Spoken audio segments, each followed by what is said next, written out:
तो ब्रेक के बाद एक बार फिर से आप सभी का स्वागत है। अब आपको सीधे ले चलते हैं लोकसभा, जहां सदन में प्रियंका गांधी क्या कुछ कह रही है वो आपको सुनवाते हैं। रविंद्रनाथ टैगोर जी से, राजेंद्र प्रसाद जी से, बाबा साहब अंबेडकर जी से, मौलाना आजाद जी से, सरदार पटेल जी से, सुभाष चंद्र बोस जी से बड़ा समझने लग गए हैं। मोदी जी का अपने भाषण में ये कहना कि राष्ट्रगीत को एक विभाजनकारी सोच द्वारा काटा गया, उन सब महापुरुषों का अपमान है जिन्होंने अपना पूरा जीवन इस देश की आजादी की लड़ाई में झोंक दिया।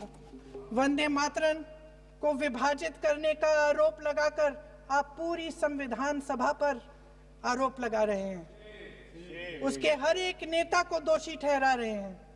यह हमारी संविधान सभा और हमारे संविधान का खुला वार है। और जहां तक जवाहरलाल नेहरू जी की बात है, जितनी देर हमारे प्रधानमंत्री देश के प्रधानमंत्री रहे हैं, 12 साल हो गए हैं, लगभग उतने ही सालों के लिए जवाहरलाल नेहरू जी जेल में रहे। किस लिए? इस देश की आजादी के लिए। उसके बाद 17 साल के लिए प्रधानमंत्री रहे। आप बड़ी आलोचना करते हैं इनकी, लेकिन अगर इन्होंने इसरो नहीं बनाया होता तो आज आपका मंगलयान नहीं होता। अगर DRDO नहीं बनाया होता तो तेजस नहीं बनता। अगर IIT और IIM नहीं बनाए होते तो हम आज IT में आगे नहीं होते। अगर एम्स नहीं बनाया होता तो हम कोरोना की जब बड़ी चुनौती का सामना कैसे करते? हाँ? वही बना रहा है, नहीं बना कुछ भी। इसका मतलब है इस मुद्दे का जवाब नहीं है आपके पास। अगर इन्होंने BHEL, गेल, सेल, भाखड़ा नंगल ये सब नहीं बनाया होता जो आप सब बेच रहे हैं, तो ये विकसित भारत कैसे बनता? और मत कहिए बाकी। पंडित जवाहरलाल नेहरू इस देश के लिए जिए। सुन लीजिए, बाकी भी बेच देंगे। पंडित जवाहरलाल नेहरू इस देश के लिए जिए और देश की सेवा करते करते उन्होंने दम तोड़ा। फिर भी सुन लीजिए, मेरी एक सलाह ले लीजिए। सर, मैं आपको आपके माध्यम से सलाह दे रहे हैं। छोड़ना नहीं। सर, मैं आपके माध्यम से एक सलाह दे देती हूँ। हमारे प्रधानमंत्री महोदय 12 सालों से इस सदन में है, मैं मात्र 12 महीनों से हूँ। फिर भी छोटी सी सलाह है। उन्होंने अभी हाल ही में चुनाव था, कुछ महीनों पहले उन्होंने एक सूची निकाली थी कि विपक्षी दलों ने और विपक्ष के नेताओं ने कितने अपमान किए हैं इनके, और उसमें शायद 90-99 ऐसे उन्होंने अपमानों की सूची बनाई थी। तो मैं उनको एक छोटी सलाह देना चाहती हूँ कि नेहरू जी से जितनी भी शिकायतें हैं, जितनी भी गलतियां उन्होंने की आपके जहन में, जितनी भी गालियां देनी है, जितना भी अपमान करना है, उसकी भी एक सूची बना दीजिए। नहीं, बात खत्म नहीं है। 999 अपमान, 9999 अपमान, सूची बना दीजिए। और फिर हम एक समय निर्धारित करते हैं। जैसे हमने 10 घंटे आज वंदे मातरम पर हमने बहस किया है ना, उस तरह से हम अध्यक्ष महोदय जी से पूछेंगे, एक समय निर्धारित करेंगे, 10 घंटे, 20 घंटे, 40 घंटे, जितने घंटों में आपकी ये शिकायत पूरी हो जाए, माननीय सदस्य आप शांत हो जाए और हम बहस कर लेंगे। लेकिन इस सदन का कीमती समय, जिसके लिए हमें यहाँ पे जनता ने भेजा है, जैसे हमें जनता की समस्याओं को हल करने के लिए चर्चा करनी चाहिए, इस्तेमाल करना चाहिए, उसको AC के लिए इस्तेमाल करिए। उसके बाद जैसे अंग्रेजी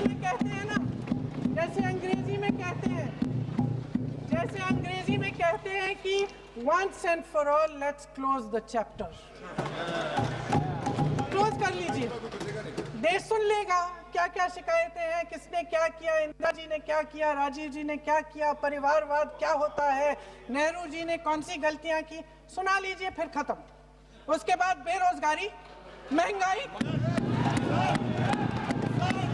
महिलाओं की समस्याएं, जो पीएमओ में हो रहा है उसकी बातें, उसकी चर्चा, जो बैटिंग ऐप के बारे में हो रहा है पीएमओ के अंदर, आप जो माननीय सदस्य प्लीज जो एफस्टीन वंदे फाइलों मातरम में में बोलें। आपके मंत्री महोदय के नाम निकल आए हैं, माननीय उसकी चर्चा सदस्य प्लीज करेंगे। आप वंदे मातरम में बोले। आप इधर उधर डाइवर्ट मत हो।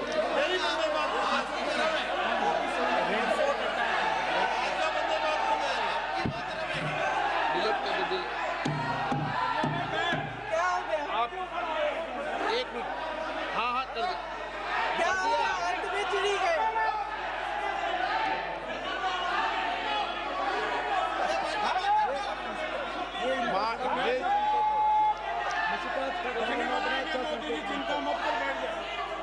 माननीय सदस्य एक मिनट, माननीय सदस्य आगे बढ़िए आप महोदय, आगे वंदे बढ़िए। मातरम पर सार्थक चर्चा करें। ठीक सर, इधर उधर सर, बात डाइवर्ट मत यही हो। थी सर, संक्षिप्त में बात यही थी कोई डाइवर्ट नहीं कि होना हम चाहिए अतीत अपन में को। बातें करते रहते हैं। माननीय सदस्य नहीं, आप बिना तथ्यों के कोई बात नहीं करें। आप वंदे मातरम पे बोले उचित रहेगा।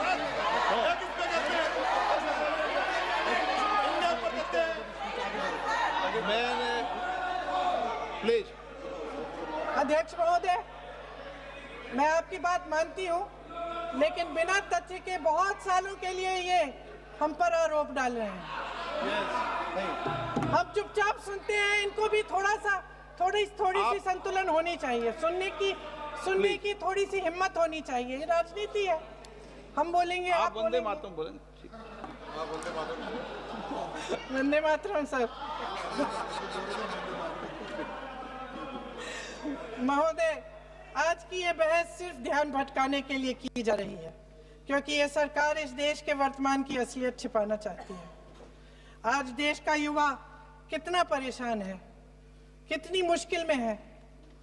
पेपर लीक होते रहते हैं, बेरोजगारी है, महंगाई इतनी बढ़ चुकी है। इसकी चर्चा हम सदन में क्यों नहीं कर रहे हैं? आरक्षण के साथ जो हो रहा खिलवाड़ है, उसकी चर्चा हम यहाँ क्यों नहीं कर रहे हैं? महिलाओं की बात होगी, बड़े बड़े ऐलान होंगे, मगर उनकी परिस्थितियों को सुधारने के लिए कोई ठोस कदम यहाँ क्यों नहीं उठाया जा रहा है? इन्हीं दरवाजों के बाहर खड़े होकर पत्रकार तरह आपने कहा कि आरोप मत लगाइए बगैर तथ्य के, तो मैं बोलूं कि नहीं बोलूं? नहीं, बिल्कुल नहीं। नो, आप उधर की बात मत बोलो। आप जल्दी से बोल लेते हो, फिर आप सदन में बंद जो कर कुछ देंगे। भी बोले वो तथ्यों से बोले। आपको हर चीज ऑथेंटिक करनी पड़ेगी, इसलिए आप तथ्यों से बोले। अच्छा सर, बड़े बड़े शहरों में प्रदूषण है, लेकिन हम इस सदन में बैठकर सिर्फ छोटी छोटी बातें करेंगे। जी,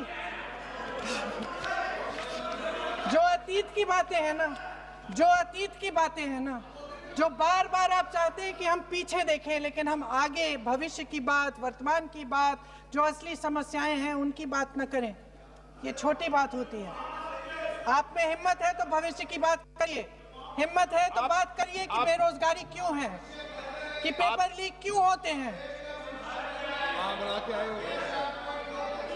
आप चेयर को एड्रेस करें। आपको अच्छा, खत्म कर लेती हूँ, चेयर के एड्रेस करो आप।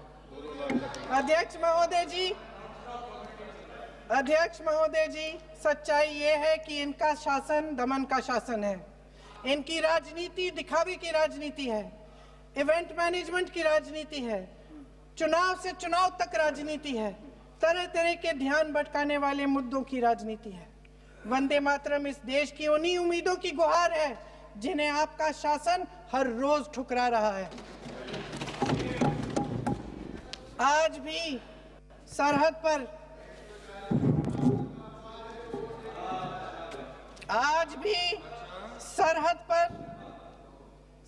पर जवान जब दुश्मन का सामना करता है तो उसकी छाती में वंदे मातरम गूंजता है। आज भी जब हमारा खिलाड़ी अंतर्राष्ट्रीय खेलों में जाता है तो उसके दिल की धड़कन में वंदे मातरम होता है। आज भी इस देश के करोड़ों देशवासी जब अपने राष्ट्र ध्वज को फहराते हुए देखते हैं तो उनकी जबान पर वंदे मातरम, वंदे मातरम, वंदे मातरम आता है। कांग्रेस के हर एक अधिवेशन में 1905 से लेकर आज तक सामूहिक तौर पर वंदे मातरम गाया जाता है। आपके अधिवेशनों में गाया जाता है कि नहीं, ये बताइए। अपने देश की आत्मा के इस महामंत्र को विवादित करके आप एक बहुत बड़ा पाप कर रहे हैं। इस पाप में कांग्रेस पार्टी शामिल नहीं होगी। ये राष्ट्रगीत वंदे मातरम हमेशा से हमें प्यारा है, हमेशा से हमारे लिए पवित्र रहा है और हमेशा के लिए हमारे लिए पवित्र रहेगा। धन्यवाद।